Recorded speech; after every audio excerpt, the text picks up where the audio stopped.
إن الحمد لله إن الحمد لله نحمده ونستعينه ونستغفره ونؤمن به ونتوكل عليه ونعوذ بالله من شرور أنفسنا ومن سيئات أعمالنا من يهده الله فلا مضل له ومن يضلله فلا هادي له ونشهد أن لا إله إلا الله وأشهد أن محمدا عبده ورسوله أما بعد فإن خير الحديث كتاب الله وخير الهدي هدي محمد صلى الله عليه وسلم وشر الأمور محدثاتها وكل محدثة بدعة وكل بدعة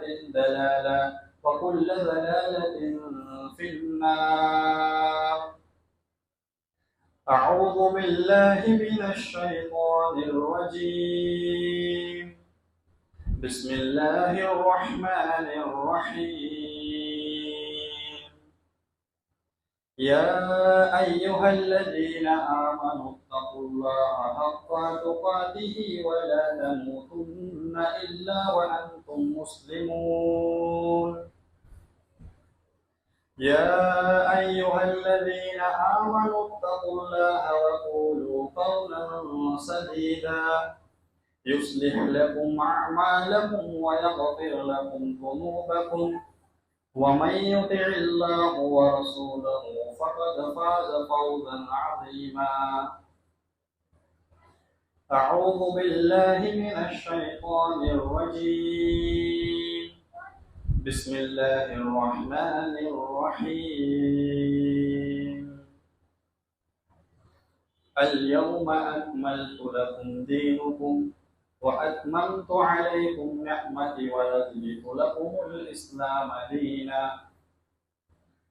اللهم ربي زدني علما اللهم ربي زدني علما اللهم ربي زدني علما.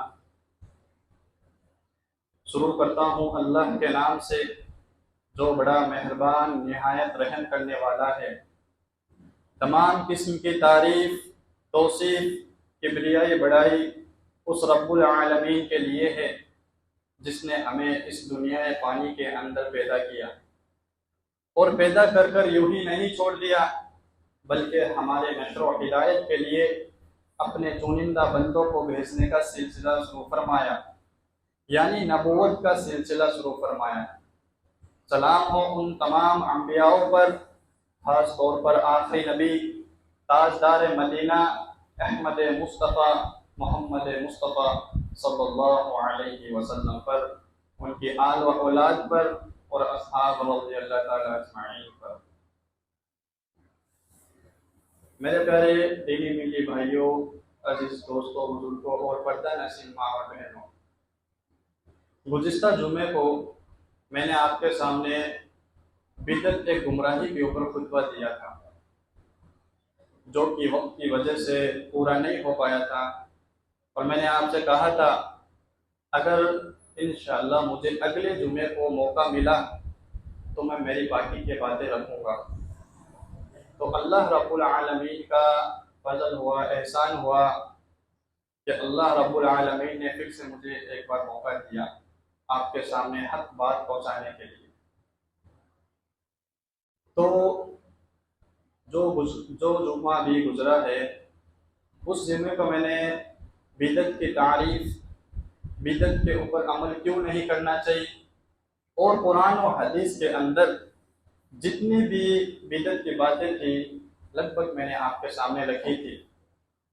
پر اس جمعے کو آج میں آپ کے سامنے بدعت کے نقصانات، بدعت کیسے رائج ہوتی ہے اور بدعت کو کیسے روکے، ان 3 نقطوں کے اوپر میں آج آپ سے بات کروں گا. پر ان نقطوں کو شروع کرنے سے پہلے ایک بار پھر سے میں آپ کو بتا دینا چاہتا ہوں کہ بدعت کیا ہوتی ہے اور بدعت کے اوپر عمل کیوں نہیں کرنا چاہیے، کیونکہ گزشتے جمعے کو کئی لوگ نہیں تھے اور ہمیں بھی ایک بار معلوم ہو جائے، واپس سے ذہن کے اندر آ جائے کہ بدعت ہوتی کیا ہے۔ تو جیسے کہ میں نے ابھی آپ کے سامنے خطبہ مسنونہ کے بعد قرآن کی ایک آیت تلاوت کی ہے، جو کہ سورہ مائدہ کی آیت نمبر 3 ہے، الیوم اکملت لکم دینکم واتممت علیکم نعمتی ورضیت لکم الاسلام دینا۔ اس میں اللہ رب العالمین ارشاد فرماتے ہیں، آج میں نے تمہارے دین کو تمہارے لیے مکمل کر دیا ہے اور اپنی نعمتیں بھی پوری کر دی ہے، اور اسلام کو دین کی حیثیت سے اللہ رب العالمین نے قبول کر لیا ہے۔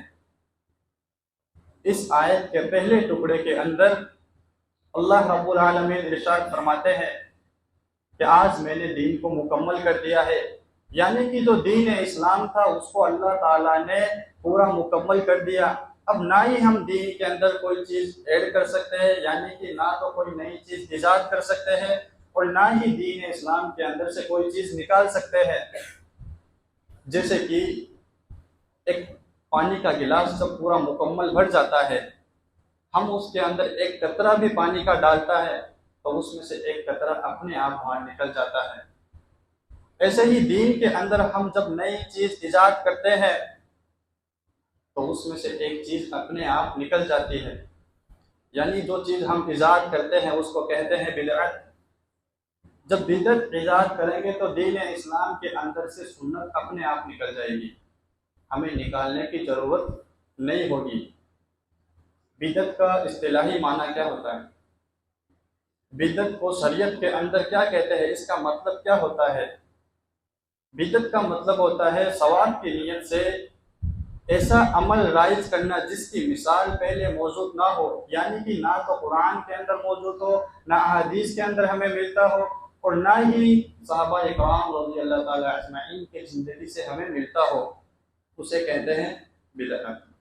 تو یہ باتیں میں نے گزشتہ جمعہ کو ایک دم تفصیل کے ساتھ یہ باتیں بتائی تھی، پر آج ہم بات کریں گے بدعت کے نقصانات۔ جب ہم دین کے اندر ایک نئی چیز ایجاد کر دیتے ہیں، ایک نیا عمل نکال دیتے ہیں، اس سے دین کو کتنا نقصان پہنچا ہے، مسلمانوں کو کتنا نقصان پہنچا ہے، تو سب سے بڑا نقصان پہنچا ہے تو وہ ہے دین کے اندر تبدیلی۔ مطلب جو دین نبی صلی اللہ علیہ وسلم پر اترا تھا، جو رسالت نبی صلی اللہ علیہ وسلم کے اوپر اتری تھی، جو دین نبی صلی اللہ علیہ وسلم نے صحابہ اکرام رضی اللہ تعالی اجمعین کو سکھایا تھا، وہ دین آج نہیں رہا ہمارے پاس، کیونکہ ہم نے دین کے اندر ملاوٹیں کر دی۔ نبی صلی اللہ علیہ وسلم اور صحابہ اکرام رضی اللہ تعالی اجمعین کے وقت جو دین تھا وہ ایک دم پیور دین تھا، اس کے اندر کوئی ملاوٹ نہیں تھی، پر آج امپیور ہو گیا، اس کے اندر ملاوٹیں ہوگی، لوگ باغ دین کے اندر نئی نئی بات ایجاد کرنے لگ گئے۔ آج جب کوئی مسلمان کو دیکھتا ہے تو کہتا ہے سب سے بری قوم ہے۔ جب ہم نبی صلی اللہ علیہ وسلم کی سیرت پڑھتے ہیں، صحابہ اکرام رضی اللہ تعالیٰ اجمعین کی زندگی پڑھتے ہیں، تو ہمیں کیا معلوم ہوتا ہے کہ سب سے نیک اور سب سے اچھے انسان وہی تھے۔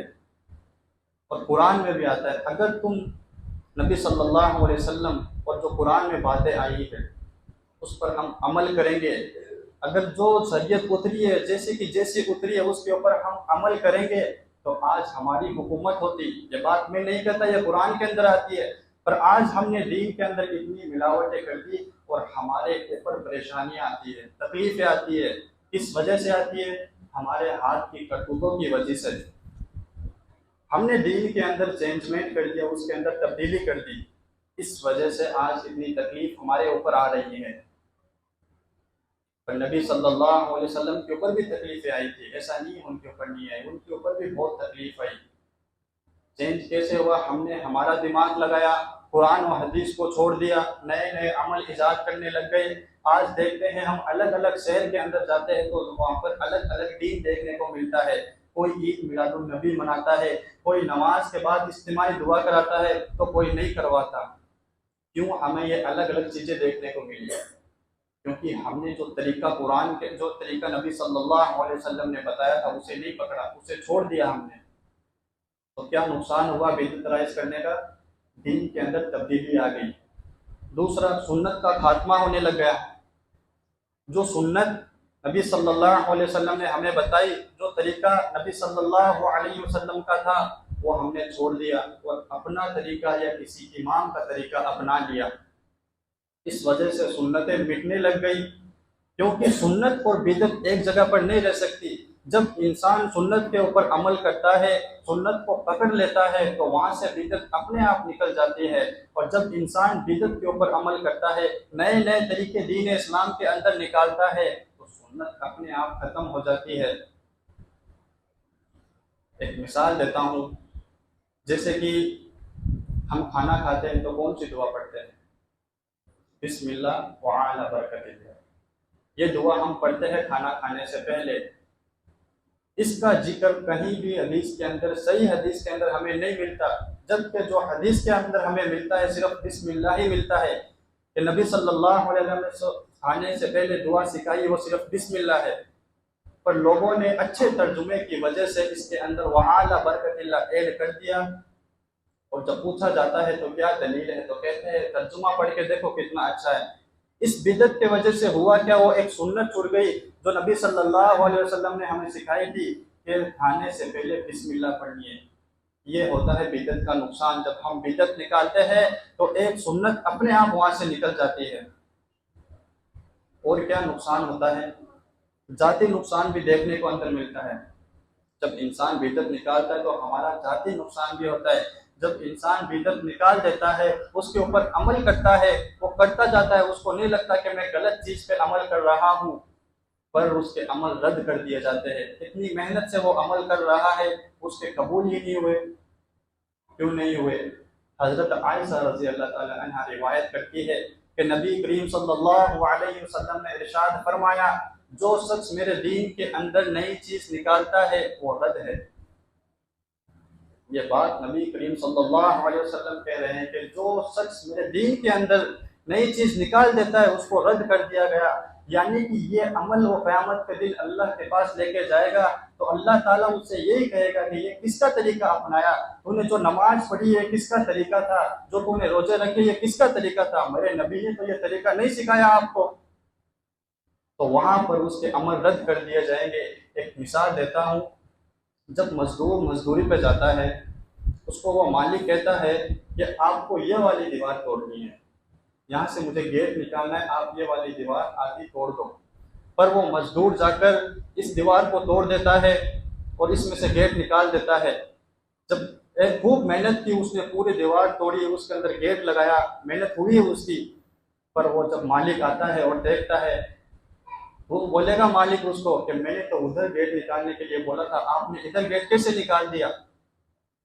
تو اس کو وہ ڈانٹے گا، پھٹکارے گا اور بنا مزدوری دیے ہوئے اس کو نکال دے گا۔ ایسے ہی قیامت کے دن جو انسان بدعت کے عمل لے کے جائے گا، جس کے اوپر نبی صلی اللہ علیہ وسلم کی مہر نہیں ہوگی، اس طریقے پہ مطلب نبی صلی اللہ علیہ وسلم کا طریقہ نہیں ہوگا، تو اس کے عمل بھی اس کو رد کر دیے جائیں گے کہ کس کا طریقہ ہے، یہ میرے نبی کا طریقہ نہیں ہے۔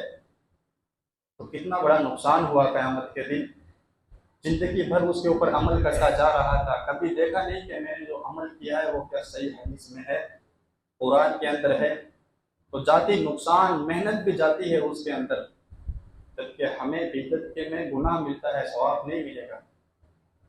اور قیامت کے دن نبی صلی اللہ علیہ وسلم کے شفاعت حاصل نہیں ہوگی۔ جب آپ صلی اللہ علیہ وسلم قیامت کے دن حوض کوثر میں سے سب کو جام پلاتے رہیں گے، مطلب اس حوض کا سب کو پانی پلاتے رہیں گے، اس حوض کا پانی ایک بار کوئی انسان پی لے گا تو اس کو کبھی پیاس نہیں لگے گی، جو کہ شہد سے میٹھا ہے، دودھ سے سفید ہے، برف سے ٹھنڈا ہے، ایسا پانی۔ تو آپ صلی اللہ علیہ وسلم وہ پانی اپنی امتی کو پلاتے رہیں گے، تو پھر کچھ لوگ آئیں گے، انہیں روک دیا جائے گا، پھر آپ صلی اللہ علیہ وسلم کہیں گے انہیں آنے دیجیے، یہ تو میرے امتی ہے، یہ میرے اصحابی ہے۔ تو پھر کہا جائے گا کہ نبی صلی اللہ علیہ وسلم، ان لوگوں نے آپ کے جانے کے بعد دین کے اندر نئی نئی چیز ایجاد کر لی تھی، یعنی کہ بدعت نکال لی تھی۔ پھر آپ صلی اللہ علیہ وسلم ان سے کہیں گے کہ تم مجھ سے دور رہو، تم مجھ سے دور رہو۔